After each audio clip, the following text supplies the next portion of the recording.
जो भी democratic government Pakistan की है वो अपनी हदों को जानती है कि हमारे हद क्या है, और हम हद से बाहर जाएंगे तो आर्मी जो है, अभी जो शहबाज शरीफ बैठे हैं आर्मी के सपोर्ट से बैठे हैं। आईएसआई ने इनको तैयार किया था। आईएसआई के ऑफिसेज पे इन्होंने 2007, 8, 9 के आसपास देखिएगा अटैक शुरू कर दिए। पंजाब में लाहौर के पास मुरीद के है, जहाँ पे हाफिज सैयद का एक अपना सेमिनरी है, मदरसा है, जिसको बहुत बड़ा यूनिवर्सिटी की संज्ञा दी जाती है, जहाँ पे लड़ाके तैयार किए जाते रहे। और भिनोरिया में जहाँ से मौलाना मसूद अजहर जो है जैस का जो वहाँ का प्रोडक्ट है, और जामिया हक्कानिया के तो मैक्सिमम प्रोडक्ट वो सारे प्रोडक्ट हैं जो अकोरा खट्टक के पास है, जो अफगान के इस समय तालिबान को लीड कर रहे हैं। मुजाहिदीन जो तैयार हुए वो अमेरिकन सपोर्ट से, CIA और ISI के सपोर्ट से वो मदरसों में तैयार किए गए। डिप्टी प्राइम मिनिस्टर इशाक डार साहब ने जो कहा है कि पहलगाम में जो अटैक करने वाले जो लड़के हैं फ्रीडम फाइटर हैं, और जो वहाँ के डिफेंस मिनिस्टर हैं ख्वाजा आसिफ साहब, उन्होंने ये कहा है और उन्होंने खुल के स्वीकार किया कि हाँ, हमने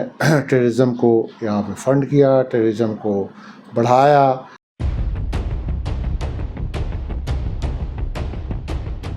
पहलगाम टेररिस्ट अटैक जो हुआ आप सब जानते हैं, लेकिन इस टेररिस्ट अटैक के साथ ही हम टेररिज्म का इतिहास भी समझने की कोशिश करेंगे। जिहाद क्या है, टेररिज्म क्या है, इसका मकसद क्या है, ये समझने की कोशिश करेंगे। पहलगाम के बाद तालिबान सरकार की प्रतिक्रिया आई, उन्होंने संवेदना व्यक्त की। ये पाकिस्तान के लिए हो सकता है झटका हो, क्योंकि पहले समर्थित पाकिस्तान से वो थे, लेकिन भारत के पक्ष में तालिबान की प्रतिक्रिया। लेकिन अभी अभी 2 वरिष्ठ मंत्री, डिफेंस मिनिस्टर ऑफ पाकिस्तान, उन्होंने अपने एक इंटरव्यू में कहा है कि हाँ, हमने 30 वर्षों तक हमने टेररिज्म को स्पॉन्सर किया और उसका खामियाजा पाकिस्तान भुगत रहा है। ये कश्मीर के POK के ही रहने वाले हैं। Deputy prime minister of Pakistan वो कह रहे हैं कि जो टेररिस्ट आए थे पहलगाम में वो फ्रीडम फाइटर हैं। क्या deputy prime minister of Pakistan गैर जिम्मेदाराना बयान दे रहे हैं? क्या भारत को उकसा रहे हैं? इस एपिसोड में इन दोनों के बयानों की समीक्षा और साथ साथ जो अफ़गानिस्तान जहां तालिबान रहा वहां पे USSR का इंटरवेंशन था, अमेरिका ने कैसे टेररिज्म को वहां पर स्पॉन्सर किया, कैसे वहां पे अमेरिकन फ़ौज इतने वर्षों तक रही और फाइनली उनको जाना पड़ा, सऊदी अरब की क्या भूमिका है, पाकिस्तान का क्या रोल है, और ये जिहाद और टेररिज्म दुनिया भर में, सीरिया में आप देख रहे हैं, कई जगह इस तरह के दृष्टांत देखने को मिलते हैं। तो इस वीडियो को पूरा सुनते रहिएगा। टेररिज्म और जिहाद जो है इसके इतिहास पर चर्चा होगी, साथ साथ पहले पाकिस्तान के जो सीनियर मिनिस्टर्स हैं उन्होंने जो बयान दिया है उसकी समीक्षा से शुरुआत करेंगे। दोस्तों, रतन लाल बोल रहा हूँ और आप देख रहे हैं अम्बेडकरनामा। संजीव पांडे साहब इस एपिसोड में हमारे साथ मौजूद हैं और वरिष्ठ पत्रकार हैं, लेखक हैं, पॉलिटिकल एनालिस्ट हैं और साउथ एशिया के ऊपर इनका काम है। इनकी किताबें भी प्रकाशित हो चुकी हैं, कुछ आने वाली भी है। तो चर्चा करता हूं इसी विषय पर संजीव जी के साथ। संजीव जी, स्वागत है आपका। नमस्कार सर जी, बताएं, ये जो मिनिस्टर का बयान आपने भी सुना, हमने भी सुना, ये दोनों बयान जो है एक तरह से कॉन्ट्राडिक्टरी है कि इसके क्या मायने हैं। डिफेंस मिनिस्टर कुछ और कह रहे हैं, वो कह रहे हैं कि हाँ, हमने टेररिज्म को स्पॉन्सर किया, उसका खामियाजा हमने भुगता। डिप्टी प्राइम मिनिस्टर कह रहे हैं कि वो जो टेररिस्ट थे वो फ्रीडम फाइटर हैं। जी देखिए, जो डिप्टी प्राइम मिनिस्टर इशाक डार साहब ने जो कहा है कि पहलगाम में जो अटैक करने वाले जो लड़के हैं फ्रीडम फाइटर हैं, और जो वहाँ के डिफेंस मिनिस्टर हैं ख्वाजा आसिफ साहब, उन्होंने ये कहा है और उन्होंने खुल के स्वीकार किया कि हाँ, हमने टेररिज्म को यहाँ पे फंड किया, टेररिज्म को बढ़ाया, लेकिन उसका खामियाजा हम भी भुगते हैं। और मैं समझता हूँ कि ये सच्चाई जो है वो एक्सेप्ट करने वाले पहले 2 लीडर नहीं हैं। इससे पहले भी पाकिस्तान के अंदर जो खास करके डेमोक्रेटिक लीडर हैं, चाहे वो बेनज़ीर भुट्टो रही हों, चाहे नवाज शरीफ अभी हैं, इन लोगों ने समय समय पे स्वीकार किया कि टेररिज्म को हमने वहाँ पे एक स्टेट की पॉलिसी के तहत बढ़ाया, टेररिस्ट तैयार किए, मुजाहिदीन तैयार किए, लेकिन उनका साथ में ये भी तर्क रहा है कि हम इसका खामियाजा खुद भी आज भुगत रहे हैं, और हमने ये सिर्फ अपने लिए नहीं तैयार किया था, और ये जो पूरा का पूरा वेस्ट का जो एक प्लान था यहाँ पे, जो अफ़गानिस्तान को लेकर जो प्लान था, ईरान को लेकर जो प्लान था, वेस्ट एशिया को लेकर जो प्लान था, उस प्लान के तहत यहाँ पे ये सारे लड़के तैयार किए गए जो मुजाहिदीन के रूप में या टेररिस्ट ऑर्गेनाइजेशन के रूप में या आतंकी के रूप में ये लड़ते रहे। और बाद में जब ये लड़के पेस्ट यहाँ से निकल गया तो हमें अकेला छोड़ गया और इसका खामियाजा हम खुद आज भुगत रहे हैं। एक थोड़ा सा रुक रहा हूँ। 1947 में भारत पाकिस्तान विभाजन, 2 युद्ध पाकिस्तान के साथ, दोनों में पाकिस्तान हार गया। तो क्या पाकिस्तान को ये लग रहा है या लग रहा था कि हम सीधा युद्ध नहीं लड़ सकते हैं, प्रॉक्सी वॉर में जाएं? क्योंकि जब बांग्लादेश के विभाजन के बाद ही ये प्रॉक्सी वार, टेररिज्म 80 के दशक से, मान लीजिए 80 के दशक से, जैसे पंजाब में खालिस्तान का इमरजेंस हुआ, फिर जम्मू कश्मीर में जो एक टेररिज्म आया, तो ये क्या है, मतलब इसका इंटरलिंकेजेस क्या है? देखिए, इसका इंटरलिंकेज है कि 1947 में जब पाकिस्तान अस्तित्व में आया तो वहाँ के लीडरशिप ने एक नैरेटिव जो बनाया और कहा कि पाकिस्तान की जो एक विचारधारा है टू नेशन थ्योरी में, उस विचारधारा में हमने अपना मुल्क तो हासिल कर लिया, लेकिन मुल्क का अस्तित्व खतरे में इसलिए रहेगा कि भारत इस विभाजन को या भारत टू नेशन थ्योरी को आज भी एक्सेप्ट करने के लिए तैयार नहीं है। ये 1947 के बाद वहाँ के जो डेमोक्रेटिक लीडरशिप जो था, वहाँ पे शुरू में जो भी रहे, जिन्ना साहब के जो समर्थक रहे या जिन्ना साहब के आगे जो लोग वहाँ पे, अयूब खान ने जब पावर को संभाला, उससे पहले के बीच का जो 5-6 साल 7 साल का कार्यकाल है, उस दौरान ये नैरेटिव बनाया गया और उस नैरेटिव को जो पीछे से आर्मी जो थी सपोर्ट कर रही थी, और बाद में आर्मी ने इस नैरेटिव को खुल के बनाया कि हमारा जो अस्तित्व है, हमारा जो एग्जिस्टेंस है और जो टू नेशन थ्योरी के तहत जो हमने एक स्वतंत्रता, एक पाकिस्तान की विचारधारा को जो हासिल किया है, उसको भारत ख़त्म करना चाहता है। और उसी नैरेटिव के तहत पाकिस्तानी सेना लगातार वहाँ के इंटरनल पॉलिटिक्स में भी हस्तक्षेप करती रही और हर 10 साल बाद वहाँ पे डेमोक्रेटिक गवर्नमेंट को गिराया गया और पावर को सीधा आर्मी ने अपने हाथ में लिया। चाहे अयूब खान साहब ने लिया 1960 के दशक में, 1960 के आसपास उन्होंने लिया, फिर उसके बाद जनरल जिया ने लिया। जनरल जिया ने 88 में उनकी मौत हो गई, 87-88 में। फिर उसके बाद 99 में मुशर्रफ ने डायरेक्ट लिया। तो ये 3 बार 10-10 साल तक फौजियों ने वहाँ पर शासन किया। और इसी दौरान पाकिस्तान का जो एक नैरेटिव बनाया गया, उस नैरेटिव में पाकिस्तान की जो एक विचारधारा को जो खतरा बताया गया एक्सटर्नल फोर्सेस से, तो उस फोर्सेस के तहत एक स्टेट पॉलिसी के तहत जो है ये नॉन स्टेट एक्टर को आगे सपोर्ट करके उनको तैयार किया गया।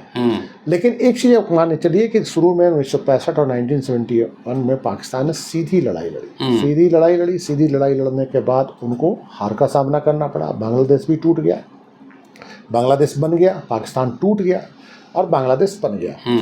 उसके बाद आर्मी ने ये डिसाइड किया कि हमने 1900 भारत के साथ सीधी लड़ाई, कोई वार नहीं करना। तो उसको लो इंटेंसिटी जो एक युद्ध, वार, प्रॉक्सी वार की उन्होंने पॉलिसी अपना ली। और ये बेसिकली जो इसके पीछे जो मेन दिमाग था जनरल जिया का था। देखिए, जनरल जिया ने पाकिस्तान की ज्योग्राफी को मिलिट्री के इंटरेस्ट में, नॉन स्टेट एक्टर के इंटरेस्ट में काफ़ी हद तक इस्तेमाल किया। और उस समय कुछ ऐसी परिस्थितियाँ बन गई थी, वही परिस्थितियाँ बन गई थी जिसको वेस्ट का डर था। क्योंकि पाकिस्तान के बारे में बताया जाता है कि टू नेशन थ्योरी का जो बेसिक कारण बना जाता है 1917 में बोल्शेविक क्रांति, और उनको था उसी समय इजराइल का भी 1917 में एक नींव रखने का एक पॉलिसी बनी जो 1948 में हो गया, लेकिन उसकी 17 में ही रखी गई थी, ठीक उसी समय जब सोवियत स्टेट का इमरजेंस हो गया, कम्युनिज्म आ गया। और इधर उन्होंने इंडिया और पाकिस्तान के डिवीज़न के लिए एक पूरा खाका तैयार किया जिसमें जिन्ना साहब को उसमें उन्होंने इस्तेमाल किया। तो ये जो स्थिति आई, तो एक जो ये स्थिति थी वो 1979 में एक वो सामने आ गया जो एप्रीहेंशन वेस्ट का था। अफगानिस्तान के अंदर सोवियत्स आ गए, कम्युनिस्ट आ गए।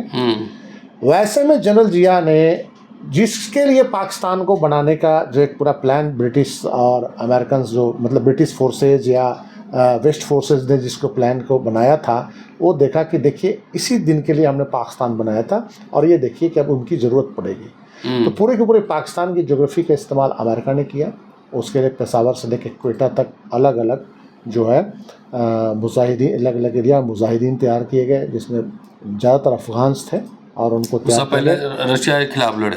वो सब मुजाहिदीन जो तैयार हुए वो अमेरिकन सपोर्ट से, CIA और ISI के सपोर्ट से वो मदरसों में तैयार किए गए और वहाँ से फिर वो रशिया के खिलाफ लड़े। 10 साल लड़ने के बाद रशिया जब अफ़गानिस्तान से वापस चला गया तो ये मुजाहिदीन सारे खाली हो गए।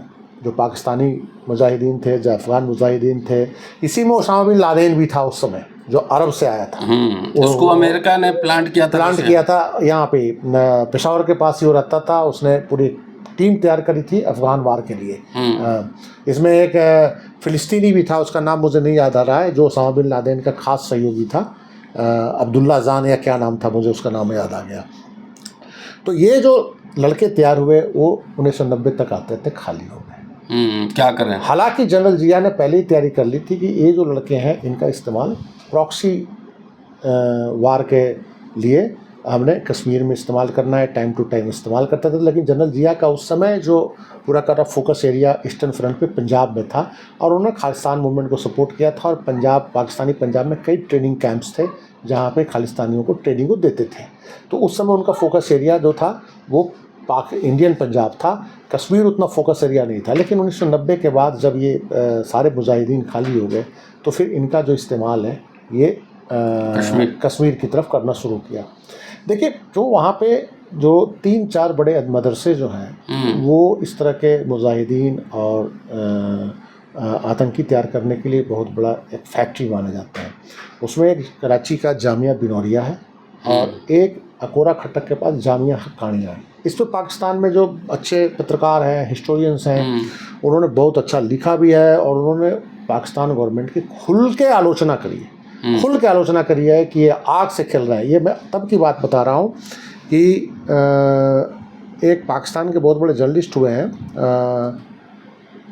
रशीद अहमद हुए हैं, हाँ रशीद अहमद हैं, जिन्होंने तालिबान पर ऑथेंटिक बहुत 4 अच्छी किताबें लिखी है और वो अफ़गान वार को कवर करते रहे। बहुत शानदार जर्नलिस्ट पाकिस्तान के माने जाते हैं। तो उन्होंने एक उदाहरण दिया था कि वो अफ़गानिस्तान से जब पाकिस्तान की तरफ वो लौट रहे थे तो तोरखम बॉर्डर के पास वो खड़े थे, बॉर्डर खुला था। तो कहा कि जब मैं खड़ा होकर वहाँ इंतज़ार कर रहा था सीमा खुलने का, तो नहीं, ये तोरखम बॉर्डर नहीं, वो खैबर पख्तूनख्वा का जो अफ़गान बॉर्डर था उसके आसपास वो कहीं खड़े थे जब पाकिस्तान में घुसने के। तो कहा कि उसी बीच देखे कि एक ट्रक आया और ट्रक से करीब 30-40 लड़के वहाँ उससे उतरे, सब मॉडर्न वेपन्स लिए हुए थे। तो कहा कि मुझे उत्सुकता हुई और मैंने उनसे बात करी। उन्होंने इस बाकायदा तालिबान पर जो किताब लिखी है उसमें उन्होंने पूरा इस पर काफ़ी लंबा एक चैप्टर लिखा है। और कहा कि जब मैं वहाँ पे उनसे मैंने पूछा, मुझे क्यूरियोसिटी जगी क्योंकि उसमें अलग अलग नस्ल के लड़के थे, कुछ अफ्रीकन्स थे, कुछ तुर्किस थे, कुछ उइगुर्स थे, कुछ अरब्स लड़के थे। तो हमने पूछा कि सारे मिक्स नस्ल के जो लड़के हैं ये कहाँ से आ रहे हैं। तो कहा, जब उन्होंने उनसे बात करी तो उन्होंने बताया कि हम लोग 5 दिन यहाँ पे खोस्त के पास ट्रेनिंग लेते हैं और फिर वहाँ से सैटरडे और संडे हम जाके पेशावर के पास पार्टी करते हैं, एंजॉय करते हैं, अपने फैमिली से बात करते हैं और फिर अर्ली मॉर्निंग खोस्त के अफ़गानिस्तान में लौट जाते हैं। तो उन्होंने कहा कि मैंने फ़र्स्ट टाइम ये देखा कि इस लार्ज लेवल पे ये प्लानिंग कैसे हो रही है। और उन्होंने पूछा कि ये पेशावर में आप कहाँ जाते हैं, कहाँ रुकते हैं। तो उन्होंने कहा कि पेशावर में ISI हमें फैसिलिटेट करती है, हमारी सारी सुविधाएं रखती है। तो 2 दिन तक हमारा खाना पीना का और एंजॉयमेंट का सारा व्यवस्था होता है और हमने फैमिली से बात करते हैं, फिर मंडे को लौट जाते हैं। तो कहता है कि जब उसी दिन शाम को इस्लामाबाद में एक पार्टी थी, बेनज़ीर भुट्टो ने पार्टी होस्ट की थी और वो जो जर्नलिस्ट रशीद साहब थे वो भी इन्वाइटेड थे और उस समय ISI जो चीफ थे वो हामिद गुल थे। तो उन्होंने हामिद गुल और बेनज़ीर भुट्टो के सामने बेनज़ीर भुट्टो को कहा कि आप लोग आग से खेल रहे हो। तो उन्होंने कहा क्या ऐसे आग से खेल रहे हैं। कहता है कि क्या हो रहा है, अफ़गानिस्तान से मैं अभी लौट रहा था तो वहाँ पे देखा कि 50-60 लड़ाके जो है एक ट्रक से उतरे हैं और वो सारे ISI फैसिलिटेट कर रही है पेशावर में। तो हामिद गुल से जब बेनज़ीर भुट्टो ने पूछा कि कैसे हो रहा है, क्या हो रहा है, क्योंकि वहाँ पे देखिए सेना स्वतंत्रों के काम करती है, बहुत ज़्यादा डेमोक्रेटिक गवर्नमेंट को बताती भी नहीं है और बेनज़ीर भुट्टो प्राइम मिनिस्टर थे। उन्होंने कहा कि मेरे जानकारी में ही नहीं है। तो हामिद गुल ने जवाब दिया कि क्यों नहीं, जब कम्युनिस्ट अपना लॉबी उन्होंने फ़ख्र से जवाब दिया कि जब कम्युनिस्ट अपनी लॉबी बना सकते हैं दुनिया के अंदर जब नाटो बना हुआ है अमेरिका के नेतृत्व में, तो हम लोग कोई इस्लामिक ऑर्गेनाइजेशन ग्रुप क्यों नहीं बना सकते दुनिया भर के सारे लड़ाकों को इकट्ठा करके? हम ऐसा क्यों नहीं बना सकते? तो ये क्लियर कट हो गया था कि स्टेट ने एक्सेप्ट किया था कि हमने इस तरह के लड़ाके तैयार करने हैं। और ये जितने लड़के तैयार हुए थे उनका जो था वो जामिया बिनौरिया और जामिया हक्कानिया, ये जितने मौलाना आपको दिख रहे हैं। और एक पंजाब में लाहौर के पास मुरीद के है, जहाँ पे हाफिज़ सैयद का एक अपना सेमिनरी है, मदरसा है, जिसको बहुत बड़ा यूनिवर्सिटी की संज्ञा दी जाती है, जहाँ पे लड़ाके तैयार किए जाते रहे। और बिनौरिया में जहाँ से मौलाना मसूद अजहर जो है जैस का जो वहाँ का प्रोडक्ट है। और जामिया हक्कानिया के तो मैक्सिमम प्रोडक्ट वो सारे प्रोडक्ट हैं जो अकोरा खट्टक के पास है, जो अफगान के इस समय तालिबान को लीड कर रहे हैं। मुल्ला उमर से लेकर, मुल्ला उमर की तो डेथ हो गई, मुल्ला ब्रादर और जितने भी ये सारे जो तालिबान के बड़े लीडर हैं, सबकी बेसिक ट्रेनिंग उस समय जब अमेरिका के बैक पे ये मुजाहिदीन फाइट कर रहे थे वहाँ पे, वो सारा वहाँ पे इनकी ट्रेनिंग हुई थी। तो ये एक उनका जो है पूरा का पूरा स्टेट स्पॉन्सर्ड था। लेकिन 1990 के बाद 2000 तक आते आते 2004-5 तक आते आते जितने लड़के थे ये सब पाकिस्तान के लिए सरदर्द बन गए। इन्होंने स्टेट के अगेंस्ट वार शुरू कर दिया जितने भी थे। जैस के जो टेररिस्ट थे उन्होंने 2 बार मुशर्रफ की जान लेने की कोशिश करी। मौलाना मसूद अजहर का उसमें हाथ बताया जाता है। 2 बार मुशर्रफ पर अटैक हुआ और सुसाइड बॉम्बिंग का एक दौर शुरू हो गया पाकिस्तान के अंदर 2004 में। बेनजीर भुट्टो भी सुसाइड बॉम्बिंग में मारी गई। और बताया जाता है कि आर्मी ने आतंकियों को इस्तेमाल किया उनकी हत्या कराने में। जो ये बेनजीर की जो हत्या हुई, बहुत सारे लीडर मारे गए। सुसाइड बॉम्बिंग इतनी हुई कि बड़े बड़े जितने भी रैलियों में, कार्यक्रमों में बॉम्बिंग शुरू हो गई, ऑफिसेज में बॉम्बिंग शुरू हो गई। इवन कि आईएसआई ने इनको तैयार किया था। आईएसआई के ऑफिसेज पे इन्होंने 2007, 8, 9 के आसपास देखिएगा अटैक शुरू कर दिए। सैकड़ों अटैक दरगाहों पे, आईएसआई के दफ्तरों पे जो सुसाइड बॉम्बर्स ने किए। और सुसाइड बॉम्बर का भी कंसेप्ट जो था वो बेसिकली तालिबान का ही एक कंसेप्ट था। और ये जो बॉम्बर्स थे इन्होंने पाकिस्तान, आपको याद होगा कि 2015 में पेशावर में आर्मी स्कूल पर अटैक हुआ था जिसमें 100 से ज़्यादा लोग मारे गए थे। 2000 के बाद पाकिस्तान को महसूस होने लगा कि जिनको हमने बनाया, जिनको पाला पोसा, वो उनके लिए सिरदर्द बन गए। नियर अबाउट एक एस्टिमेटेड 1 लाख लोग सिविलियंस और फौजी इनके अटैक में मारे गए। और आपको याद होगा कि 2006 या 7, मुझे 7 या 2006 में लाल मस्जिद पे आर्मी को ऑपरेशन करना पड़ा इस्लामाबाद शहर के अंदर। परवेज मुशर्रफ जहाँ पे सरेआम तालिबान के और लश्कर के कमांडर अंदर बैठते थे इस्लामाबाद शहर के बीच में, वहीं से सारे अपने एक्टिविटी को चलाते थे।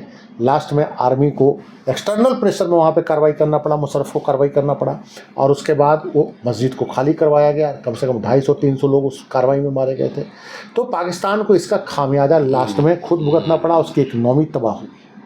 संजीव जी, जो दो मिनिस्टर ने बयान दिया है, जो डिप्टी प्राइम मिनिस्टर कह रहे हैं कि वो तो फ्रीडम फाइटर हैं, क्या भारत को उकसा रहा है?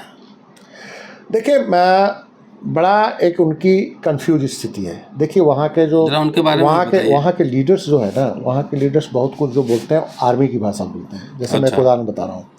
आप ये देखिए कि ये जो दार साहब हैं ये कश्मीरी मूल के हैं, ऐसे पंजाब में पैदा हुए हैं। और आसिफ साहब भी कश्मीरी मूल के हैं लेकिन पंजाब में पैदा हुए हैं, सियालकोट में पैदा हुए हैं ख्वाजा आसिफ साहब जो हैं। और पाकिस्तान के जो प्राइम मिनिस्टर हैं शहबाज शरीफ, वो भी कश्मीरी हैं।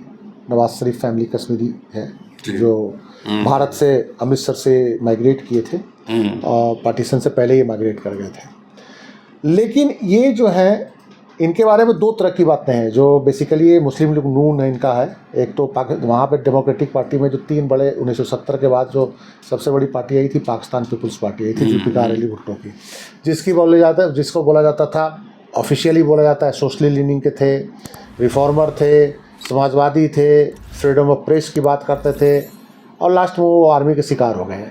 एक ग्रुप वो था जो आर्मी के ही ट्रेनिंग से निकला, जिसके लीडरशिप आगे निकली। नवाज शरीफ जनरल जिया के नज़दीक थे।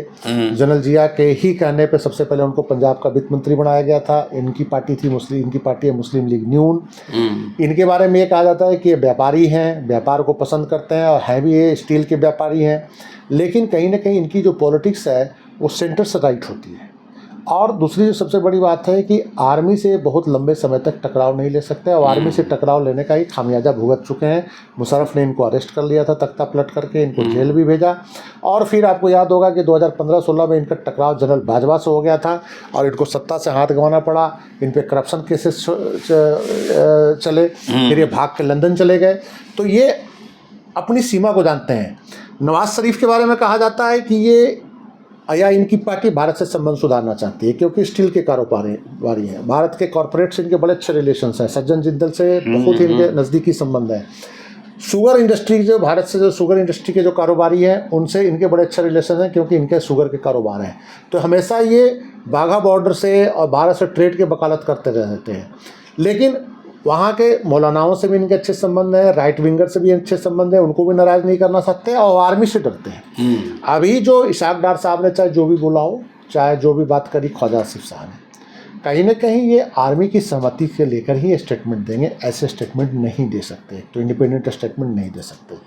अगर आप ख्वाजा आसिफ के स्टेटमेंट को डिकोड करें तो उन्होंने दो बातें बोली। कहता हाँ हमने टेररिस्ट तैयार किए, लेकिन कहा किसके लिए? उन्होंने ये कहा कि वेस्ट के लिए किया। वेस्ट को ज़रूरत थी टेररिस्टों की। अफ़गान लड़ाई में हमने, अफ़गान वार में सोवियत रूस के खिलाफ हमने अपने लड़के शहीद किए, हमने लड़के भेजे और जो तैयार किए गए वो हमें भी नुकसान किए, पाकिस्तान उसका खामियाजा भुगतना पड़ रहा है। तो सारा का सारा बड़ी चालाकी से ख्वाजा आसिफ साहब ने ब्लेम जो है वेस्ट पे डाल दिया। डार साहब जो बात वो कर रहे हैं वो असीम मुनीर की लाइन को पकड़ रहे हैं। मुनीर साहब ने जो 6-7 दिन पहले जो भाषण दिया कि कश्मीर हमारी नस है, डार साहब ने उसको आगे बढ़ाते हुए कहा कि पहलगाम में जो हमला है वो हमारे फ्रीडम फाइटरों ने किया है। तो ये जो कुछ भी इशारा हो रहा है बहुत ही सोफिस्टिकेटेड वे में असीम मुनीर का इशारे पे हो रहा है। और असीम मुनीर जो है, असीम मुनीर ने बाजवा डॉक्ट्राइन को एक तरह से रिजेक्ट कर दिया है। जिस डॉक्ट्राइन में बाजवा के टाइम में ही लाइन ऑफ कंट्रोल पे फायरिंग को रोकने के लिए दोनों देशों में एक सहमति बनी। बाजवा ने कहा कि ट्रेड को बढ़ाइए और जो कश्मीर की इशू को पीछे कीजिए और ट्रेड को आगे बढ़ा के पहले रिलेशंस को ठीक कीजिए। अब इन्होंने ट्रेड की तो बात ही असीम मुनीर ने नहीं की कि भारत से ट्रेड बढ़ाना है नहीं बढ़ाना है। सरकार चाहती है कि ट्रेड बढ़े, वहाँ की सिविल सोसाइटी चाहती है कि ट्रेड बढ़े। इंडिया से उनको सामान सस्ता मिलता है, खास करके पाकिस्तानी सोसाइटी को इंडिया का जो फार्मा इंडस्ट्री की इतनी नीड है क्योंकि वहाँ दवाइयाँ बहुत महंगी हैं और भी बहुत सारी चीज़ें हैं। इंडिया के कपास की बहुत डिमांड है पाकिस्तान में, टेक्सटाइल इंडस्ट्री को इंडिया कपास जाता है यहाँ से काफ़ी ज़्यादा। वो बीच में उरी और पुलवामा के बाद तो टोटली मतलब कि ट्रेड कम हो गया।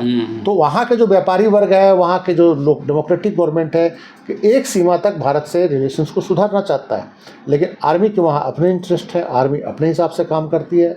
और जो भी डेमोक्रेटिक गवर्नमेंट है, इमरान खान साहब ने विदेश नीति को अपने हाथ में लेने की कोशिश करी। आर्मी कहती है विदेश और डिफेंस जो है वो आर्मी डिसाइड करेगी, आप वही बोलेंगे जो आर्मी तैयार करके देगी विदेश और डिफेंस के मामले में। आप बयान देंगे लेकिन बयान में जो डिक्टेशन जो होगा वो आर्मी की तरफ से आएगा, आप अब स्वतंत्र रूप नहीं लेंगे।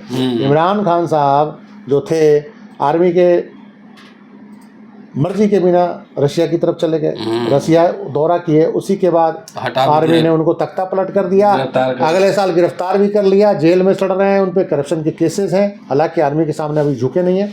तो जो भी डेमोक्रेटिक गवर्नमेंट पाकिस्तान की है वो अपने हदों को जानती है कि हमारे हद क्या है और हम हद से बाहर जाएंगे तो आर्मी जो है, अभी जो शहबाज शरीफ बैठे हैं आर्मी के सपोर्ट से बैठे हैं। इलेक्शन में रिगिंग हुआ, इमरान खान ने सीधा आरोप लगाया कि इलेक्शन में रिगिंग हुआ। इससे पहले जब इमरान खान 2018 में सत्ता में आए थे तो उससे आर्मी और नवाज शरीफ के रिलेशंस ख़राब थे। उस समय नवाज शरीफ ने का आरोप था कि आर्मी ने रिगिंग करके इमरान खान को ऊपर बिठा दिया। तो इस तरह के जो डेमोक्रेटिक गवर्नमेंट का जो सेटअप है पाकिस्तान में वो विदाउट आर्मी सपोर्ट नहीं हो सकता। तो ये मान के चलिए कि जो आसिफ साहब ने बहुत जो सावधानीपूर्वक जो बयान दिया है और दार साहब ने जो एक ब्लंट बयान दिया है, उस बयान में कहीं ना कहीं आर्मी की सहमति है कि सारा ब्लेम जो है, अगर कोई टेरर फंडिंग की बात करता है, टेररिस्ट तैयार करने की बात करता है तो अमेरिका पर डालो। अब अमेरिका पर डालने की उनकी अपनी रणनीति है क्योंकि अमेरिका पिछले कुछ सालों से पाकिस्तान से दूरी बना रहा है, उनकी फंडिंग रोक चुका है। तो वो चाहता है कि इंडिया जो है, इंडिया के नज़दीक अमेरिका के थोड़े से रिलेशन आए भी हैं, तो वो देखते हैं कि हमें तो आपने यूज किया अफगानिस्तान में। दूसरा, आर्मी के सामने उनकी एक नई प्रॉब्लम आ गई है कि जो अफ़गान तालिबान है उनके कंट्रोल में नहीं है। अफ़गान तालिबान जो है भारत से अपने रिलेशन को सुधारना चाह रहा है। कतर में इनकी मीटिंग हो चुकी है भारत के अधिकारियों के साथ। जो दूतावास जो है भारत में, जो दूतावास बंद पड़ा हुआ है, शायद अफगान तालिबान के जो एम्बेसडर है वहाँ के बैठने भी लगे। पाकिस्तान ने भी एक लेटेस्ट आरोप लगाया है अच्छा, कि काबुल नदी पे अफगानिस्तान में भारत तालिबान के साथ मिलकर एक डैम बना रहा है। अब हालांकि मुझे उसका नहीं है, लेकिन पार्लियामेंट में वहाँ बयान दिया गया पाकिस्तानी।